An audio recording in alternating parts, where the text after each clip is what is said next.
그림의 역사는 아주 오래되었습니다. 과거 문자가 없었을 때 어떤 것을 기록하기 위해 동굴에 표시를 해뒀던 것까지 포함하면 그림은 인류와 함께 시작됐다고 해도 과언이 아닐 정도입니다. 그림을 잘 그리는 것은 어렵지만 도구만 있다면 어디서나 어디에나 누구든 그릴 수 있다는 특징을 가지고 있습니다. 설령 그것이 종이나 컴퓨터가 아니라 사람의 몸이라고 할지라도 말이죠. 그림의 역사가 오래된 만큼 타투의 역사도 아주 오래되었습니다. 과거에는 신분을 나타내거나 주술적인 의미로 사용했습니다. 문명이 조금 발달했을 때는 타투는 야만인들이나 하는 것이라고 생각했고 죄인이나 노예에게 낙인을 새기는 용도로 사용되기도 했습니다. 현대에 와서 타투는 하나의 예술로 자리 잡게 됐지만 일탈을 표현하거나 범죄자들이 많이 사용하게 되면서 부정적인 이미지가 훨씬 강했었습니다.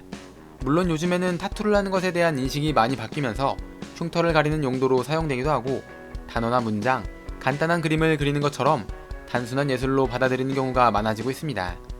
사람의 피부는 표피, 진피, 피하 조직으로 이루어져 있습니다. 그런데 표피는 새롭게 만들어지고 떨어져 나가는 것을 계속 반복하기 때문에 표피에 타투를 할 경우 피부에 새긴 잉크가 오래된 피부 세포와 함께 떨어져 나가게 될 것입니다. 타투는 잉크가 묻은 바늘을 피부에 찔러 넣는데 이때 바늘은 1분에 수천 번 이상 왕복합니다. 잉크는 피부 깊숙이 스며들어 진피에 자리 잡게 됩니다. 그래서 시간이 지나도 형태를 유지할 수 있는 것이죠. 외부에서 몸으로 갑자기 잉크가 들어오게 되면 몸은 이것을 유해한 물질이라고 판단하게 되고 면역세포를 이용해 이 물질을 제거하려고 합니다. 이때 명령을 받고 출동하는 세포가 바로 대식세포인데 대식세포는 유해한 물질을 잡아먹고 분해한 뒤 림프절로 돌아가 면역체계를 강화합니다.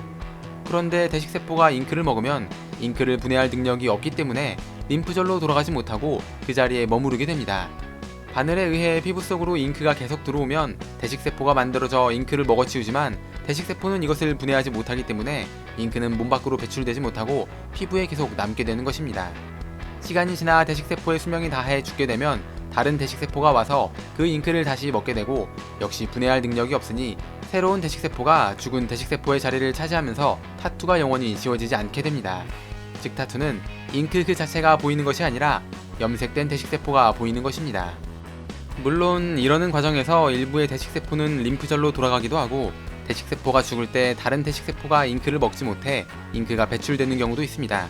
그래서 시간이 지나면 타투가 점점 연해지는 것이죠.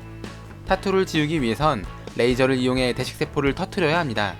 그럼 대식세포가 터지면서 잉크도 같이 터지게 되고 잉크가 배출되면서 타투가 지워지게 됩니다.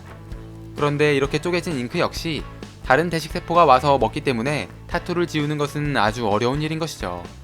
과거에 비해 타투에 대한 인식이 많이 좋아지긴 했지만 타투를 하게 되면 지우는 것은 아주 어렵고 지우더라도 흔적이 남을 수 있기 때문에 항상 신중하게 선택해야 합니다.